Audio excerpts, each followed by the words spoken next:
This is News Today with WDW News Today. I'm Tom Corliss of WDWNT.com. Please like this video, subscribe, and hit the notifications bell to make sure you never miss the latest from the Disney theme parks all around the world. Real quick before we get to the news, I know we have a lot of big stuff today. I want to plug two things real quick for us here at WDWNT.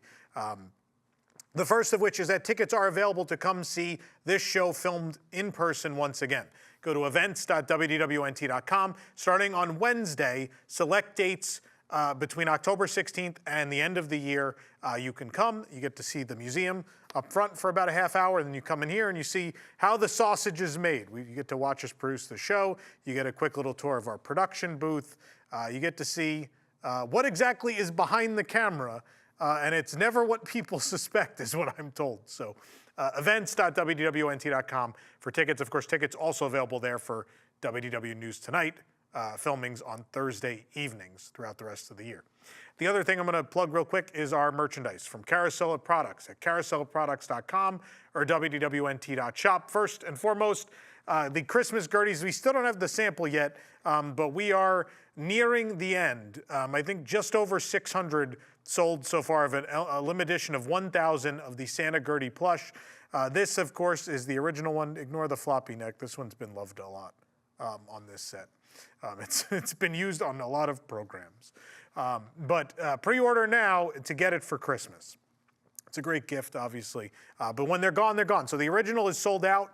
Never again. They're done. So this is your last chance to own a Gertie plush because you know Disney ain't going to make it.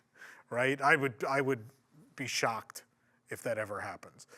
The other thing real quick, we are nearing the end of our supply of these. This is our shirt celebrating 30 years of the Twilight Zone Tower of Terror, our tip-top club shirt, if you will. Again, it's still on sale for $60 in limited sizes and at that same link, carouselproducts.com or wdwnt.shop. Now, here is the news for October 14th, 2024. Disney has announced that Big Thunder Mountain Railroad will close for at least 1 year, confirming previous rumors. Even before Disney officially announced details of their Beyond Big Thunder project, construction permits indicated the ride would be closed for a major refurbishment. The Walt Disney World website now states, Big Thunder Mountain Railroad will temporarily close for refurbishment on January 6th, 2025. The attraction will reopen with a little bit of new magic in 2026. January 5th will be the last day to experience Big Thunder Mountain Railroad until the following year, an undisclosed date in that following year. Of course, a Disney Villains-themed land will be constructed beyond Big Thunder, so the refurbishment is likely in part getting the area ready for the new space. The new land will include 2 major attractions, dining and shopping, and of course, next door in Frontierland will also be getting 2 new Cars attractions as part of a new area replacing Tom Sawyer Island and the Rivers of America. The island and the Liberty Square Riverboat will permanently close for that project. So, mind you, that is just part of the puzzle, right? Some land prep, but the belief is that this is the full track replacement for Big Thunder. This happened at Disneyland a couple years ago. It was a long, long process. I think they thought it was going to take them 1 year. It ended up taking longer. They kept pushing that date back. It's going to be, I think it will be well beyond January of 2026 when you could ride Big Thunder at the Magic Kingdom once again. The other thing they said is it's going to reopen with a little bit of new magic. Now, to talk about this for a second, what instantly comes to mind is the scene on the final lift hill that was introduced. Man, is it already 10 years? I don't remember what year that was. But the Big Thunder at Disneyland got that new scene where it appears as if the mine is exploding. And then in Paris, when they did the refurbishment around there, it was around the 25th anniversary, they got that scene as well. The problem with that scene is it doesn't work a majority of the time. It's not so much a maintenance issue. From what I have been told, the pump houses that supply the water for the mist have always been a problem. And so it works more consistently at Disneyland, but still not all of the time. So there have been rumors several times that Walt Disney World was going to get that scene. It never happened. And part of the belief is because they just didn't think the scene would work a majority of the time. So they haven't touched it. Obviously, after, I believe it was in Paris, someone got hit with one of those giant boulders. You may remember, I don't know how, I'm the oldest man in Disney YouTube. So, but many years ago, those rocks on that final lift hill, those big rocks, those boulders used to shake. back and forth. But what happened was in Paris, one of them not only shook, it fell out of the wall onto a guest. They apparently were fine, but once that happened, they shut the scene off in Florida. Obviously, in Paris, it got replaced. And so it's been an immobile scene. They kind of fixed the rocks in place. And it's been a dead scene ever since then. So there's nothing to see in there, except like a couple of string lights that are meant to look like veins of gold, an effect that has been untouched since the ride opened in 1980. So I hope the new magic is there. Obviously, we got that great queue. I would love for them to fix the queue so that the explosions and all that stuff actually works all of the time. That would be great. But man, we need a new finale scene desperately, and a whole lot of love for this ride. The tumbleweed scene is a disaster. There's always possums missing. You know, they fixed some stuff. The Cumulus Isobar, who is the man in the tub, he was gone for years. So he's fine, but there's still a couple things here and there in that little town scene that are in need of help. So I'm very excited for this project. I hope it'll bring new life to the attraction. Hopefully there's some new magic we've never seen before that'll be coming as well. That'll be nice to see. In total, I am very excited about this entire new Frontierland thing. I know a lot of people are mad about the river and the riverboat. I'm not. And I've talked about it before as to why I'm not. I'm not going to rant about it now. But I think it's cool that we're reinventing this whole land. But I won't let you know how I feel about the Country Bears yet. As I've said before, we have filmed that honest review. We sadly lost it due to technical issues. We're going to refilm that actually today after I do the news. So you'll know my thoughts on the new Country Bear musical Jamboree soon. But I'm excited about all this, and the Big Thunder refurb is part of that excitement. Crews have restored another figure to the Haunted Mansion's Tea Party scene in the Magic Kingdom. The Coachman ghost has rejoined the tea party in the graveyard, leaning against the nearby hearse. The figure is located to the right of the Duke and Duchess, who were added back in August and September, respectively. The Coachman has been missing for about a year, having been removed sometime after the Duke and Duchess. The figure is operational with his head and arm moving. I say this because the Duke and Duchess still are not in motion at this time. Of course, the Haunted Mansion at the Magic Kingdom has seen several updates and refurbishments in the last year or so, including the addition of the Hatbox Ghost. In 2023, Madame Leota was updated, and Prince Animos, the tea-sipping mummy, returned. And the attic scene received a new prop in the Raleigh Crump's Candleman figure as well. The Jingle Cruise will return to the Magic Kingdom for another year of holiday fun. Jungle all the way, kids. The holiday overlay features festive props like presents and Santa hats, and Jingle Cruise skippers also tell seasonal jokes. Disney announced the Jingle Cruise will open on November 2nd, 2024. Of course, the regular Jungle Cruise will reopen for a couple days from its current refurbishment on Wednesday, October 16th. The Kernel Kitchen, part of the Main Street Confectionery at Magic Kingdom, has new themed Main Street popcorn buckets. The Kernel Kitchen is located in what used to be the Chapeau, the hat store, but was taken over by the confectionery when it underwent its major reimagining in 2021. The popcorn at the Main Street Confectionery comes in a variety of flavors and mixes, including a create-your-own option. Rather than the plain white tubs they used to be served in, the buckets are themed to the location. The new containers are still disposable and have a clear plastic lid, though. They have red stripes like a classic popcorn box, and the front reads Mickey's Main Street Popcorn. Mickey and Minnie are on either side of the text, both clad in era-appropriate garb. Their outfits are reminiscent of the Dapper Dans with stripes and straw hats. This is great to see. I know if Eric Morton was here, he'd tell you all about how much he loves the Kernel Kitchen. I think it's great. I love themed packaging. Anything in food and beverage across Walt Disney World, we should have themed packaging at every location. It's how this is meant to be. So I'm glad that food and beverage at least squeaked one through here. But more of this.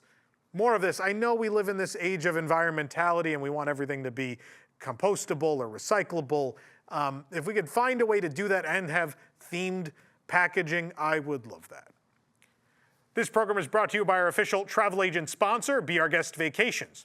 Your dream vacation begins with Be Our Guest and their concierge team of expert vacation planners. Head on over to beourguestvacations.com/WDWNT. The team will design your next magical vacation, from the Walt Disney World and Disneyland resorts to the Disney Cruise Line to Adventures by Disney and more. They're also able to book unforgettable VIP tours where you and your group can experience the ultimate park day. The best part is their concierge services are 100% free. People would have said it if they were here. So book today. The Australia booth for the 2024 EPCOT International Food and Wine Festival has been relocated. When the event began in August, the Australia booth was operating out of a tent rather than its usual booth. Now with a little over a month left of the event, the booth has still failed to open in its regular structure and has been moved to the Land Pavilion. An A-frame sign is in place outside of the Land with the Australia menu. It directs guests to Sunshine Seasons inside the pavilion.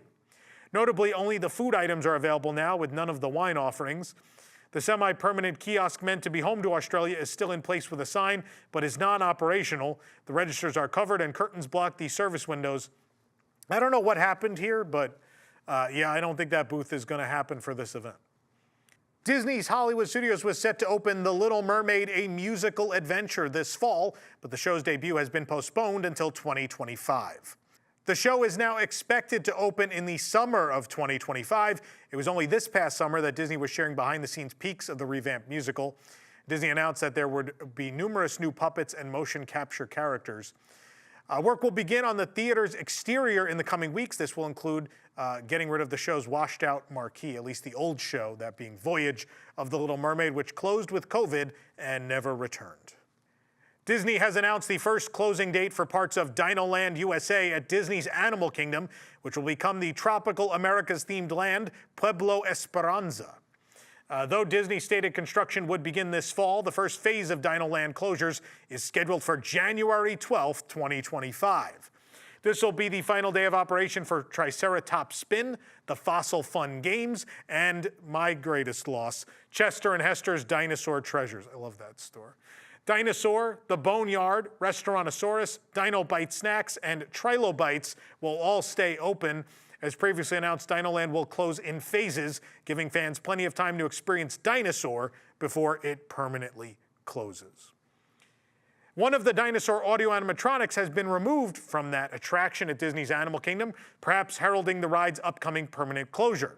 The Alioramus and its, I'm going to butcher this, Brachychampsa snack, dinosaur experts, please correct me in the comments, are missing from the beginning of the ride. Guests would usually encounter the hungry dino after the Styracosaurus and before the Hadrosaur. The computer voice identifying dinosaurs still says Alioramus as guests pass through the area, although no Alioramus is to be seen. A bright spotlight now just illuminates a bush. Disney has attempted to fill out the space, however, with some extra raptor figures. There's one on the left and two on the right where the Alioramus was, with some extra lighting. Another raptor has always appeared and been identified after the Hadrosaur scene. The sign featuring the Alioramus eating a, whatever that thing was, is still located at the exit though, so don't worry. You can still get your photos with those posters before they go away. I don't know if people remember this. Those used to be McDonald's ads, and they had really funny, like, wordplay on them. Anyway, I'm very old. Dinosaur is set to close permanently, of course, to become the Indiana Jones attraction, which will open in 2027. Again, an exact closing date for Dinosaur has not been announced. If I was to place bets, I would say it's obviously going to be sometime next year, but they haven't said, so we'll have to wait and see. Did you know there's a way you can save big at Disney Deluxe Resorts? Well, today's show is brought to you by DVC Rental Store, a great way for you to plan a luxury Disney vacation on a modest budget. You don't need to sign up for a full DVC contract, but instead they'll allow you to rent the points you need for a magical stay. It's really the best way to stay deluxe at a fraction of the cost. And now, thanks to their lowest price guaranteed offer, you'll always have the best price on the market. The rooms are discounted up to 75%, and they have the largest member inventory for points, so there's lots to choose from. You could search their availability for free right now, which is not something all rental companies offer. And if you do choose to book, they have a great cancellation policy and a low down payment. In fact, I pretty regularly check availability just to see if there's something fun up, and I wish the dates worked out better, but there's a 4-night stay at Vero Beach coming up. It's 4 nights for $740. It's a really good price. I have to do the news, though. I have to be here for you, so I can't go to Vero Beach. But anyway, DVC Rental Store, but you can with DVC Rental Store, the #1 DVC rental company in the United States, and one we've used many times, and one I plan to keep using, even though I used them before they were a sponsor, and I use them now that they are. Head to the description to check them out. Walt Disney World announced a new pumpkin spice treat, the Pumpkin Chai Cupcake, coming to Animal Kingdom this week. The Pumpkin Chai Cupcake is pumpkin spice carrot cake, white chocolate chai tea mousse, mocha buttercream, and caramelized apple filling. It'll be available at Pizza Fari and Restaurantosaurus starting October 16th. Disney did not state how long the dessert will be available. With just 2.5 months left in the year, more additions outside of the Cake Bake Shop at Disney's BoardWalk hint at the newest restaurant's opening being imminent. Seating and tables have been added outside the shop. The construction walls were removed earlier this month, allowing for a better look at the building and the menu that we still can't believe. The Cake Bake Shop will have 2 parts, a bakery and a restaurant. So far, the outdoor seating consists of several small 4-top tables with matching white chairs, and they are against the walls near both sides of the entrance. Planters and barricades block the entrance to prevent guests from wandering into the still active construction site. An opening date for the Cake Bake Shop has not been announced at this time, but on their menu, they have fall seasonal items, so we assume very, very soon. Moving over to Disneyland, the mural has been added to the facade of Tiana's Bayou Adventure. The facade is still behind walls, so the full mural cannot be seen yet. It's supposed to be the same as the mural at the Magic Kingdom, but differences can be seen even in just this small glimpse. Designed by Malika Favorite, the mural is meant to evoke the colorful artwork found on buildings around New Orleans. The mural is a collage that depicts Tiana's journey as a young professional developing the Tiana's Foods Co-op, helping to tell the ride story and bridge the gap between The Princess and the Frog and Tiana's Bayou Adventure. Our first look at the Bayou Country cast member costumes was also revealed this week in an Instagram post from the official Disneyland cast and community account. The costumes are all reminiscent of Tiana's outfits, from her princess gown to her new costume for the ride. Each department has its own set of options that range from short to long sleeves, with or without jackets and hats, and a variety of pants. The costumes follow the trends of letting cast members pick and choose from a selection to create their own look. You may recall we've seen this at both. We saw this for Toontown, we saw this for Galaxy's Edge as well. Disneyland Resort has revealed as well the opening date of Lewis's Critter Club, one of the merchandise shops opening alongside Tiana's Bayou Adventure. According to posts from Disney Parks on social media, Lewis's Critter Club will open on November 13th at Disneyland Park, just days before the opening of Tiana's Bayou Adventure. This shop will be located in the left-hand side of Pooh Corner. The treats on the treats side of Pooh Corner will remain as is, but guests will be able to purchase apparel, accessories, home decor, and more, featuring Tiana and her animal friends. The other gift shop for Tiana's Bayou Adventure will be Ray's Berets, which will take over the Briar Patch. There, guests will be able to shop for headwear, apparel, accessories, toys, and more. Tiana's Bayou Adventure will open to guests on November 15th, 2024. For the absolute latest on these stories and all that didn't make it into today's show, be sure to check WDWNT.com and follow us on all your favorite social media platforms. You could support the entire team behind this show and others by joining the WDWNT Inner Globe Society at patreon.com/WDWNT. Get access to exclusive content, discounted show and event tickets, including tickets for these live tapings. You get a discount on those and a discount on your Gertie pre-orders. Special shout out to all of our WIGS members watching who make this show happen every week. For the worldwide leader in Disney Parks news, this is Tom Corliss saying, enjoy the rest of your today and have a great, big, beautiful tomorrow.